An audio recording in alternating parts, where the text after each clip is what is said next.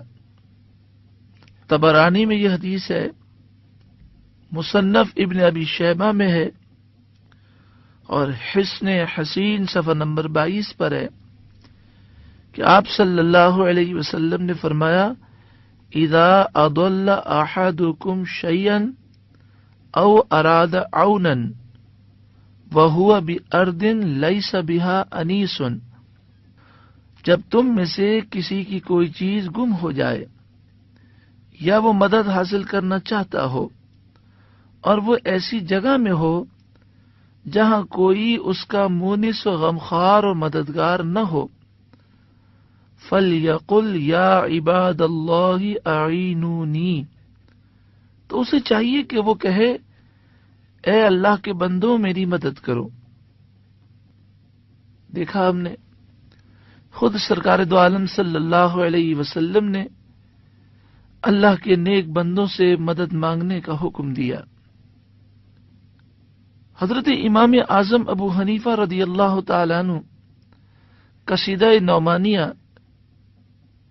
صفحہ نمبر 200 پر عرض کرتے ہیں، یا مالکی کن شافعی فی فاقتی انی فقیر فی الراء لغناکا، یا رسول اللہ اے میرے مالک میری حاجت میں میری شفاعت فرمائیں، میری سفارش کریں، بے شک میں ساری مخلوق میں آپ کے کرم اور آپ کی عنایت کا محتاج ہوں۔ یا اکرم الثقلین یا کنز الورا جدلی بجودک واردنی برداک، اے ساری مخلوق میں سب سے افضل اور اے مخلوق کے خزانے، یا رسول اللہ آپ مجھ پر احسان کریں اپنی جود و سخا سے اور اپنی رضا سے مجھے راضی کر دیں۔ انا تامع بالجود منک ولم یکن لأبی حنیفۃ فی الانام سواک، یا رسول اللہ میں آپ کی جود و سخا کی امید رکھتا ہوں اور ساری مخلوق میں ابو حنیفہ کے لیے آپ کے سوا کوئی مددگار نہیں۔ حضور غوث اعظم رضی اللہ تعالی عنہ کا ارشاد لکھا ہے، بہجت الاسرار وہ کتاب ہے جو صدیوں پرانی کتاب اور بڑی مستند کتاب ہے۔ صفحہ نمبر 102 پر لکھا کہ حضور غوث اعظم رضی اللہ تعالی عنہ نے فرمایا، من استغاث بی فی کربت کشفت عنہ، جو کسی تکلیف میں مجھے مدد کے لیے پکارے گا تو اس کی تکلیف دور کر دی جائے گی۔ ومن نادانی بسمی فی شدت فرجت عنہ، اور جو پریشانی میں میرے نام کو پکارے گا تو اس کی پریشانی دور کر دی جائے گی۔ یعنی مراد یہ ہے کہ جو مجھے بطور وسیلہ پکارے گا اللہ تعالیٰ اس کی ہر مشکل کو دور فرما دے گا۔ معلوم ہوا کہ اللہ کی عطا سے صالحین مددگار ہیں، جیسا کہ قرآن پاک میں بھی ارشاد ہے، سورہ تحریم 28واں پارہ، فَإِنَّ اللَّهَ هُوَ مَوْلَاهُ وَجِبْرِيلُ وَصَالِحُ الْمُؤْمِنِينَ، بے شک اللہ ان کا مددگار ہے اور جبریل اور نیک مومنین مددگار ہیں۔ مسند احمد حدیث نمبر 16498، مسند الشامیین، آپ صلی اللہ علیہ وسلم نے ارشاد فرمایا، انہم لا یعبدون شمسا ولا قمرا ولا حجرا ولا وثنا ولكن یراؤون باعمالہم، بے شک میری امت سورج، چاند، پتھر اور بت کی پوجا نہیں کرے گی لیکن اپنے اعمال میں دکھلاوا کرے گی۔ بخاری شریف دوسری جلد صفحہ نمبر 951، کتاب الرقاق حدیث نمبر 6152 میں ہے، سرکار دو عالم صلی اللہ علیہ وآلہ وسلم نے فرمایا، وَإِنِّي وَاللَّهِ مَا أَخَافُ عَلَيْكُمْ أَن تُشْرِكُوا بَعْدِي، اللہ کی قسم مجھے اس بات کا کوئی خوف نہیں کہ تم میرے بعد شرک کرو گے، وَلَكِنْ أَخَافُ عَلَيْكُمْ أَن تَنَافَسُوا فِيهَا، ہاں مجھے ڈر ہے تو اس بات کا کہ تم دنیا کی محبت میں گرفتار ہو جاؤ گے۔ معلوم ہوا کہ سرکار دو عالم صلی اللہ علیہ وآلہ وسلم پہلے ہی خبر دے چکے کہ میری امت شرک کرنے سے محفوظ رہے گی، تو امت مسلمہ پر، حضور سے محبت کرنے والوں پر شرک کا الزام لگانا بہت بڑا ظلم ہے۔ امام بخاری نے اپنی کتاب التاریخ الکبیر چوتھی جلد صفحہ نمبر 301 پر لکھا، حدیث نمبر ہے 2907۔ ابن کثیر نے تفسیر ابن کثیر میں دوسری جلد صفحہ نمبر 266 پر لکھا، عن حذیفہ قال، حضرت حذیفہ رضی اللہ تعالی عنہ سے روایت ہے، قال رسول اللہ صلی اللہ علیہ وسلم، رسول اللہ صلی اللہ علیہ وآلہ وسلم نے ارشاد فرمایا، انما اتخوف علیکم رجل،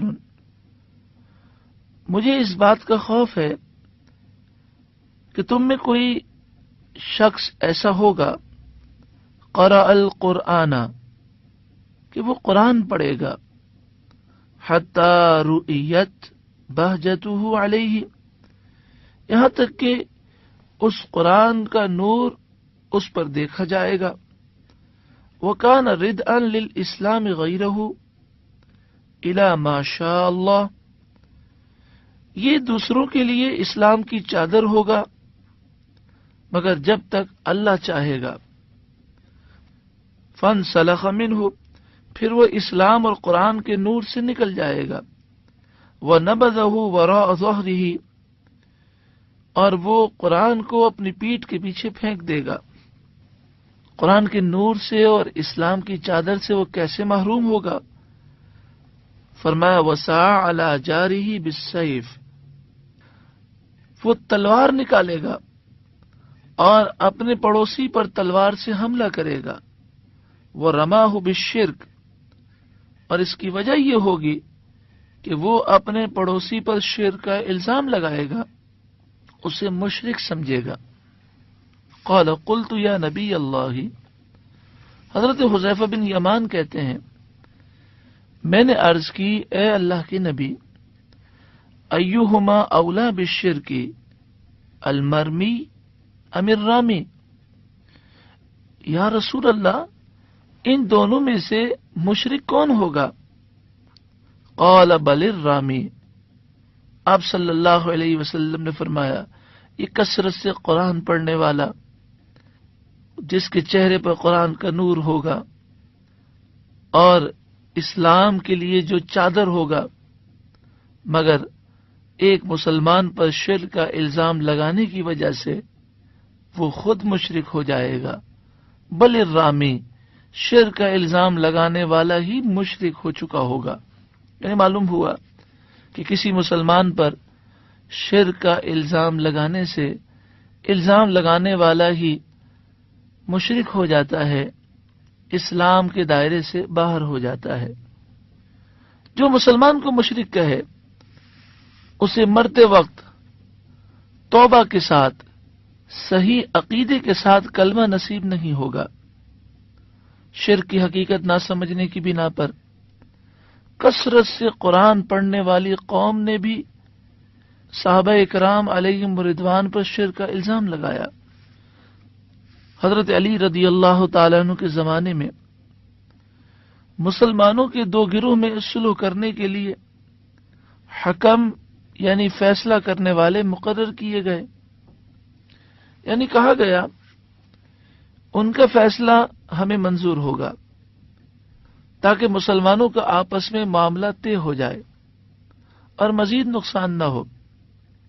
چنانچہ حضرت علی رضی اللہ تعالی عنہ نے حضرت ابو موسیٰ اشعری رضی اللہ عنہ کو اور حضرت امیر معاویہ رضی اللہ تعالی عنہ نے حضرت عمرو بن عاص رضی اللہ عنہ کو حکم فیصلہ کرنے والا مقرر فرمایا۔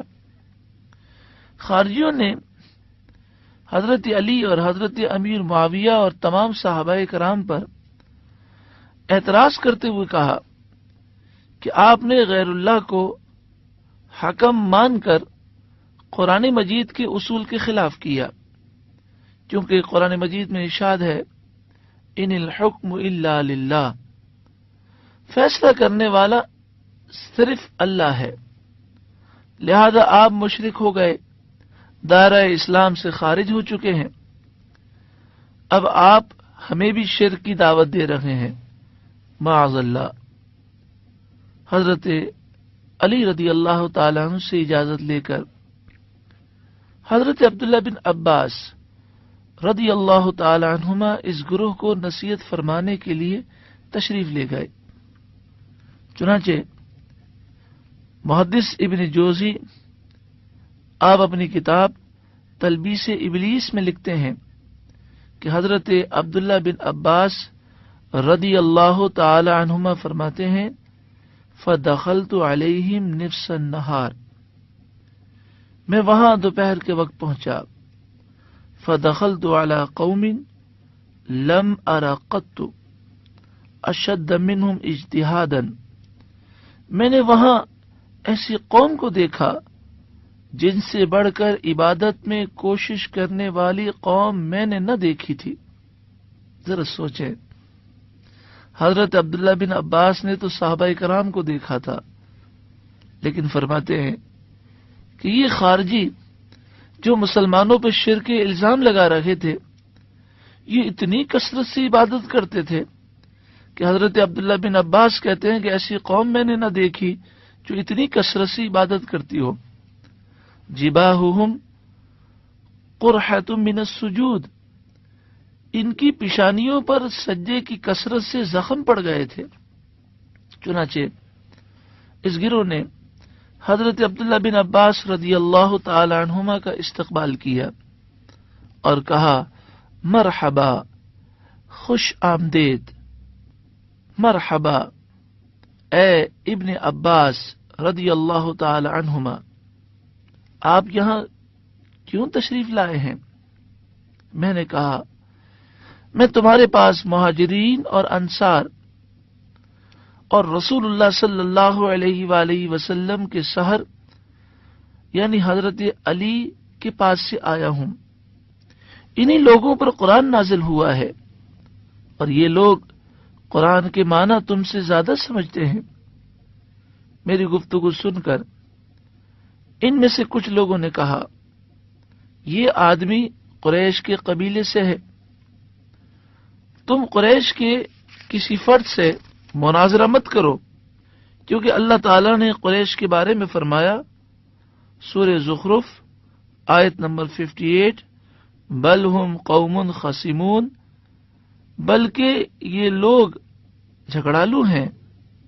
استغفر اللہ.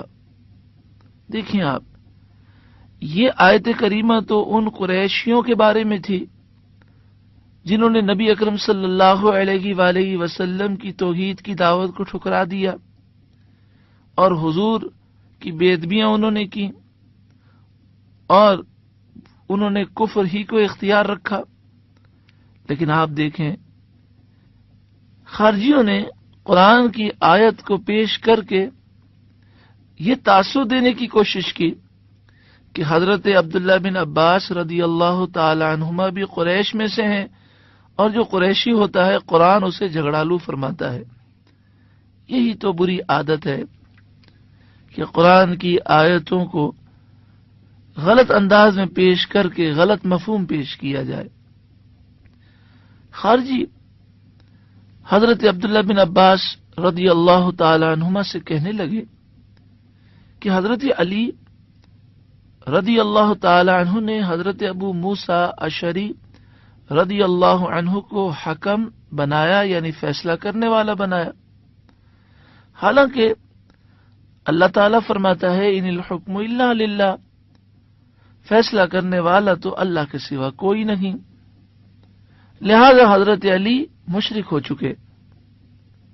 خارجیوں کی یہ بات سن کر حضرت عبداللہ بن عباس رضی اللہ تعالی عنہما نے فرمایا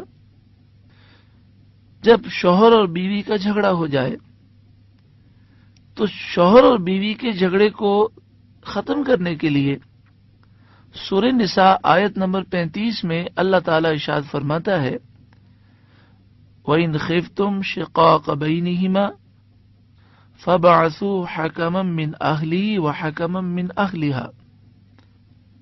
شوہر اور بیوی کے تنازع کو حل کرنے کے لیے ایک حکم فیصلہ کرنے والا بیوی کی طرف سے مقرر کیا جائے اور دوسرا حکم فیصلہ کرنے والا شوہر کی طرف سے مقرر کیا جائے. آپ نے فرمایا ذرا غور کرو، حضرت علی رضی اللہ تعالیٰ عنہ نے ایک حکم فیصلہ کرنے والا مقرر کیا تو تم نے ان پر شرک کا الزام لگا دیا، جبکہ اس آیت سے ثابت ہو رہا ہے اللہ تعالیٰ دو حکم بنانے کا حکم دے رہا ہے، یعنی اللہ تعالیٰ فرما رہا ہے کہ دو فیصلہ کرنے والے مقرر ہوں. تو کیا قرآن مجید شرک کی دعوت دے رہا ہے؟ بلکہ بات صرف یہ ہے کہ حقیقی حکم تو صرف اللہ تعالیٰ ہے، لیکن اللہ تعالیٰ نے ہی حکم مقرر فرمائے ہیں، حاکم فیصلہ کرنے والے بنائے ہیں. حضرت عبداللہ بن عباس رضی اللہ عنہما کی تبلیغ سے متاثر ہو کر 2000 خارجی توبہ کر کے ایمان والوں میں واپس آ گئے، جبکہ ان کی اکثریت اپنی ضد پر قائم رہی. اللہ تعالی ارشاد فرماتا ہے سورہ ہود آیت نمبر 88 وما توفیقی الا باللہ، توفیق تو صرف اللہ تعالی کی طرف سے ہے، جسے اللہ تعالی توفیق دے وہی ہدایت پا سکتا ہے. حقیقت یہ ہے کہ شرک اس وقت لازم آتا جب حضرت علی رضی اللہ عنہ حضرت ابو موسیٰ اشعری کو ویسا ہی حکم مان لیتے جیسا اللہ کو مانتے ہیں. حضرت علی رضی اللہ عنہ تو مواحدین کے سردار ہیں، خارجی کتنے نادان اور بے وقوف ہیں کہ جن کے در سے کائنات توحید کا درس لیتی ہے، خارجی انہیں توحید سے خارج قرار دے رہے ہیں۔ استغفر اللہ۔ بلا شک و شبہ یہ ایک بدیہی بات ہے جو ہر ایک فہم و شعور رکھنے والا سمجھتا ہے کہ یقیناً یہ کلمہ حق اور سچ ہے، ان الحکم الا للہ، حاکم حقیقی تو صرف اللہ ہی ہے۔ لیکن یہ درست نہیں کہ سچ بات کو پیش کر کے غلط مفہوم عام کیا جائے۔ اسی لیے جب حضرت علی رضی اللہ تعالیٰ عنہ کے سامنے یہ کہا گیا کہ خارجی کہتے ہیں ان الحکم الا للہ، آپ نے فرمایا کلمۃ حق ارید بها الباطل، یعنی بات اور کلمہ تو حق ہے، لیکن جو اس کی مراد یہ بیان کر رکھے ہیں یہ مراد صحیح نہیں ہے۔ اسی طرح آیت مبارکہ ایاک نعبد و ایاک نستعین، یہ تو حق ہے، لیکن جو لوگ اپنی رائے سے اس کی غلط تفسیر کر کے یہ بیان کرنا چاہتے ہیں کہ اللہ والوں سے اگر مدد طلب کی جائے اور عقیدہ یہ ہو کہ اللہ والا نہ تو الہ ہے، نہ معبود ہے، نہ خدا ہے، نہ اللہ کا بیٹا ہے، صرف وہ محض اللہ کا مقبول بندہ ہے اور اللہ نے اسے مدد حاصل کرنے کا ذریعہ بنایا ہے، اور بطور وسیلہ اگر اللہ والے کو مدد کے لیے پکارے تو اسے یہ کہنا کہ وہ شرک کر رہا ہے، تو در حقیقت وہ اس آیت کا غلط مفہوم بیان کر رہا ہے جو شخص ایسا الزام کسی مسلمان پہ لگائے۔ شرک کی تعریف کیا ہے؟ علامہ تفتزانی کی معتمد علیہ مشہور زمانہ تصنیف ہے شرح عقائد نصفی، جو آج پوری دنیا میں درس نظامی عالم کورس میں شامل ہے۔ اس میں علامہ تفتزانی لکھتے ہیں الاشراک ہوا اثبات الشریک فی الالوہیت بمعنی وجوب الوجود کما للمجوس او بمعنی استحقاق العبادت کما لعبدۃ الاصنام۔ کسی کو شریک ٹھہرانے سے مراد یہ ہے کہ مجوسیوں کی طرح کسی کو الہ، خدا اور واجب الوجود سمجھا جائے، یا بت پرستوں کی طرح کسی کو عبادت کے لائق سمجھا جائے۔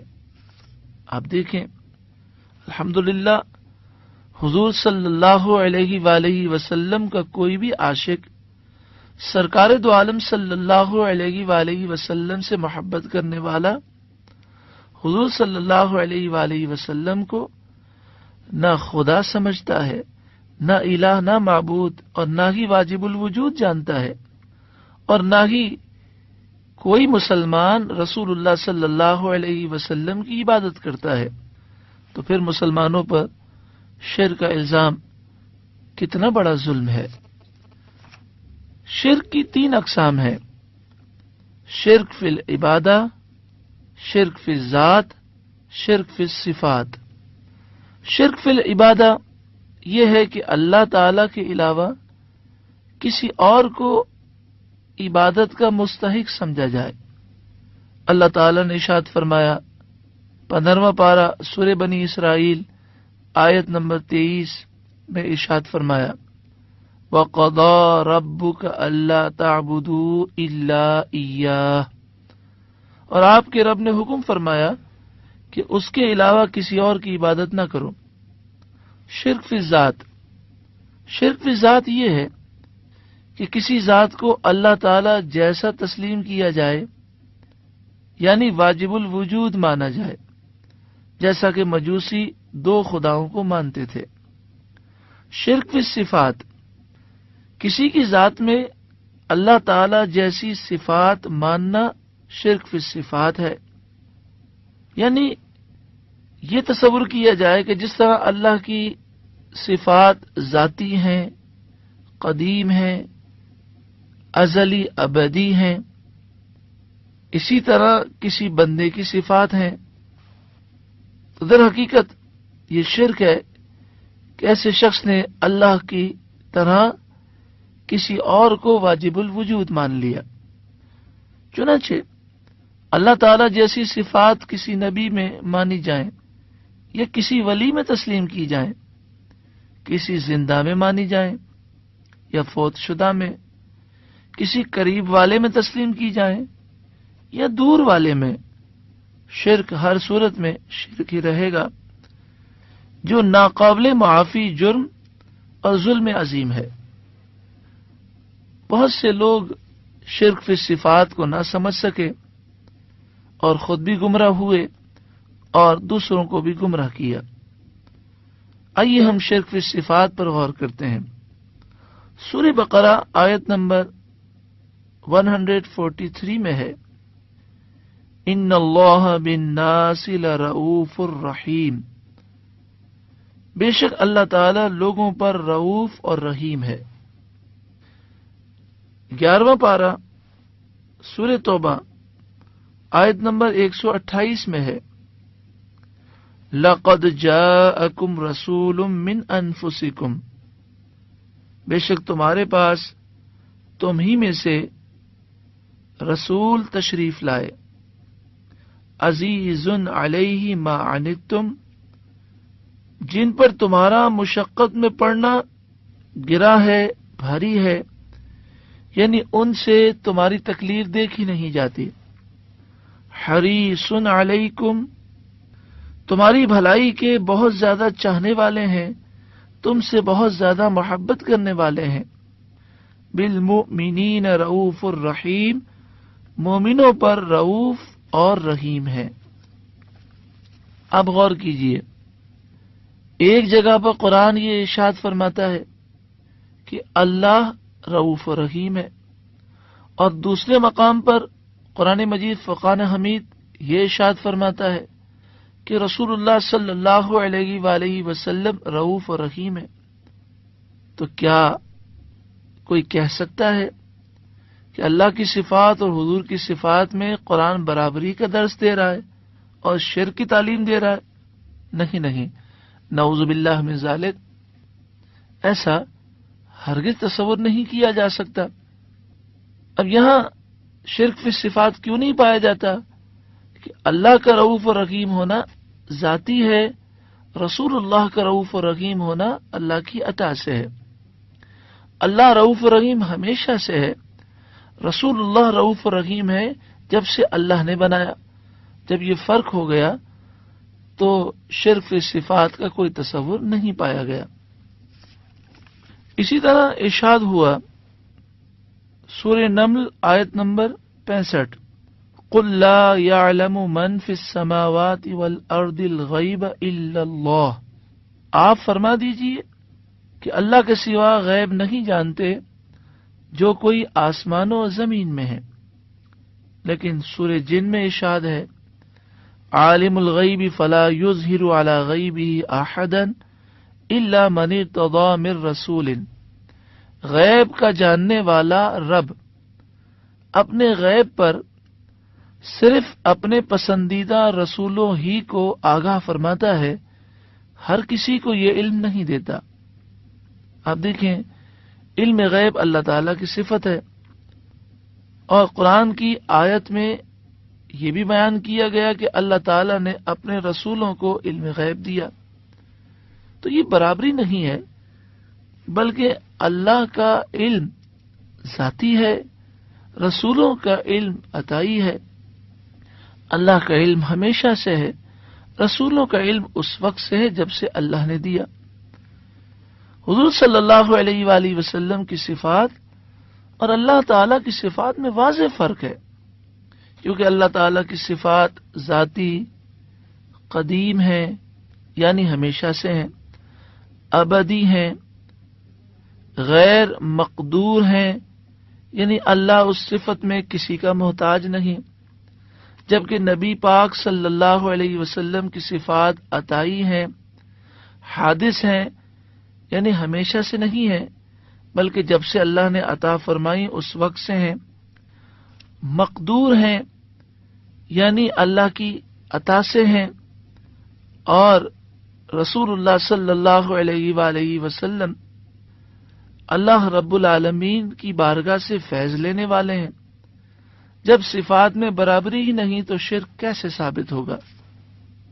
اللہ تعالی سے ہم دعا کرتے ہیں کہ اللہ تعالی ہر مسلمان کو شرک کے موضوع کے متعلق سمجھ عطا فرمائے، اللہ تعالی ہر مسلمان کو شرک کی حقیقت سمجھنے کی توفیق عطا فرمائے، اور جو لوگ مسلمانوں پہ شرک کے غلط الزام لگاتے ہیں اللہ انہیں ہدایت عطا فرمائے، اور ان کے مکر و فریب سے ہر مسلمان کو اللہ تعالی محفوظ فرمائے۔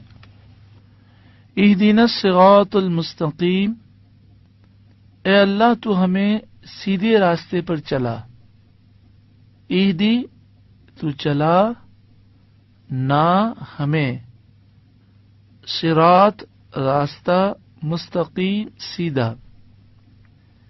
ہدایت کا معنی ہے الہدایت دلالۃ باللطف، لطف و مہربانی سے رہنمائی کرنا، یہ ہدایت ہے۔ ہدایت کی دو قسمیں ہوتی ہیں، کسی کو راستہ دکھانا، یہ پہلی قسم ہے، اور دوسری قسم ہے منزل مقصود تک پہنچا دینا۔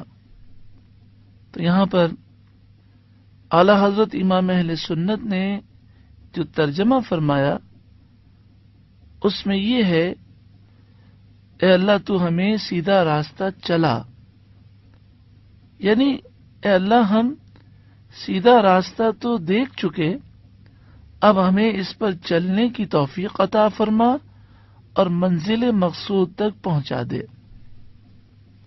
اس سورت کا ایک نام سورت الدعا ہے۔ اب بندہ اپنے رب کے حضور دعا و التجا کر رہا ہے، اور بندہ اللہ کے حضور سب سے عرفہ و اعلی نعمت کا سوالی ہے کہ اے کریم پروردگار، اپنے لطف و کرم سے ہمیں ہدایت پر ثابت قدمی نصیب فرما دے۔ صراط الذین انعمت علیہم، ان لوگوں کے راستے پر چلا جن پر تو نے انعام کیا، احسان کیا۔ صراط الذین، ان لوگوں کے راستے پر، انعمت، انعام کیا تو نے، احسان تو نے کیا، علیہم، جن پر۔ صراط مستقیم وہی ہے جس پر اللہ کے انعام یافتہ مقدس بندے چلتے رہے۔ وہ چار گروہ ہیں، انبیاء، صدیقین، شہداء اور صالحین۔ اللہ تعالی کے کلام نے صراط مستقیم کا تعین کر دیا اور خود ہی ہمیں بتا دیا کہ سیدھا راستہ اللہ کے پیاروں کا راستہ ہے، انہی کی اداؤں کو اختیار کرنا اور ان سے عقیدت اور محبت اپنانا اور ان کے دامن سے وابستہ رہنا ہی صراط مستقیم ہے۔ چنانچہ ارشاد ربانی ہے، یا ایھا الذین آمنوا اتقوا اللہ، اے ایمان والوں اللہ سے ڈرو، وکونوا مع الصادقین، اور سچوں کے ساتھ ہو جاؤ۔ دوسرے مقام پر ارشاد ہے، واتبع سبیل من اناب الی، اور تم پیروی کرو اس شخص کے راستے کی جو میری طرف رجوع لایا۔ اللہ کے پیاروں سے عقیدت و محبت صراط مستقیم پر ثابت قدمی ہے، اور ان کی شان میں بے ادبی و گستاخی صراط مستقیم سے محرومی ہے۔ راہ حق کے طلبگار خود ہی غور و فکر فرما لیں کہ صحابہ، اہل بیت اطہار اور بزرگان دین کس جماعت کے پیشوا ہیں اور اولیاء کرام کا سلسلہ اس وقت سے لے کر آج تک کس جماعت سے ظاہر ہو رہا ہے؟ آگے ارشاد فرمایا غیر المغضوب علیہم ولا الضالین، ان لوگوں کے راستے سے بچا جن پر غضب کیا گیا اور گمراہوں کے راستے سے بھی بچا۔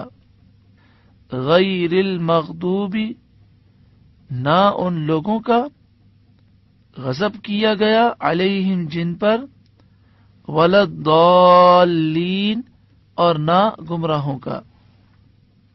قرآن مجید اپنے ماننے والوں کو کس حسین انداز سے صراط مستقیم پر ثابت قدمی کا درس دے رہا ہے کہ جن پر اللہ کا غضب ہوا اور جو گمراہ ہیں، خواہ وہ یہود و نصارہ ہوں، یہ کسی بھی بدعقیدہ گروہ سے ان کا تعلق ہو، ان سے دور رہو، ان کی اداؤں سے بیزار رہو، اپنے آپ کو ان سے بچاتے رہو، اور اللہ تعالی کے حضور ہمیشہ یہی دعا کرتے رہو کہ اے اللہ ہمیں ان کے راستے اور طریقے سے ہمیشہ کے لیے دوری عطا فرما۔ آمین۔ الہی دعا قبول فرما، الہی ایسا ہی کر۔ آمین کے یہ معنی ہے۔ فقہائے احناف کے نزدیک نماز میں آمین آہستہ کہنا چاہیے۔ تفسیر روح المعانی میں ہے کہ حضرت علی رضی اللہ تعالیٰ عنہ اور حضرت عبداللہ بن مسعود رضی اللہ تعالیٰ عنہ کا یہی عمل تھا، اور حضرت انس نے اور حضرت عبداللہ بن مغفل نے اس بات کو روایت کیا کہ نبی اکرم صلی اللہ علیہ وآلہ وسلم بھی آمین آہستہ کہتے تھے۔ آئیے آخر میں ہم مل کر سورہ فاتحہ کو اس طرح پڑھیں کہ ہمیں ایک ایک لفظ کا ترجمہ یاد ہو جائے۔ اعوذ، میں پناہ مانگتا ہوں، باللہ، اللہ کی، من الشیطان الرجیم، شیطان مردود کے ہر شر سے، بسم اللہ الرحمن الرحیم، اللہ کے نام سے شروع، جو بہت زیادہ مہربان، نہایت رحم کرنے والا۔ الحمد للہ، تمام خوبیاں اللہ ہی کے لیے ہیں، رب العالمین، جو سارے جہان والوں کا پالنے والا، الرحمن الرحیم، بہت ہی زیادہ مہربان، نہایت رحم کرنے والا، مالک یوم الدین، فیصلے کے دن کا مالک، ایاک نعبد، اے اللہ ہم تیری ہی عبادت کریں، وَإِيَّاكَ نَسْتَعِينُ، اور تجھ ہی سے مدد مانگیں، اهدنا الصراط المستقیم، اے اللہ ہمیں سیدھے راستے پر چلا، صراط الذین انعمت علیہم، ان لوگوں کے راستے پر چلا جن پر تو نے انعام فرمایا، غیر المغضوب علیہم ولا الضالین،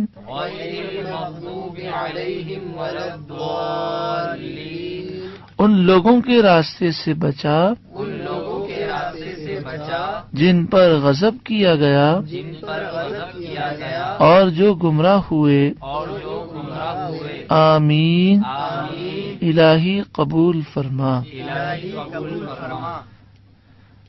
اللہ رب العالمین سورہ فاتحہ کی برکتوں سے مالا مال فرمائے اور اس سورہ مبارکہ کی برکت سے ہمیں مکمل قرآن پاک سمجھنے کی توفیق عطا فرمائے اور عمل کی سعادت نصیب فرمائے.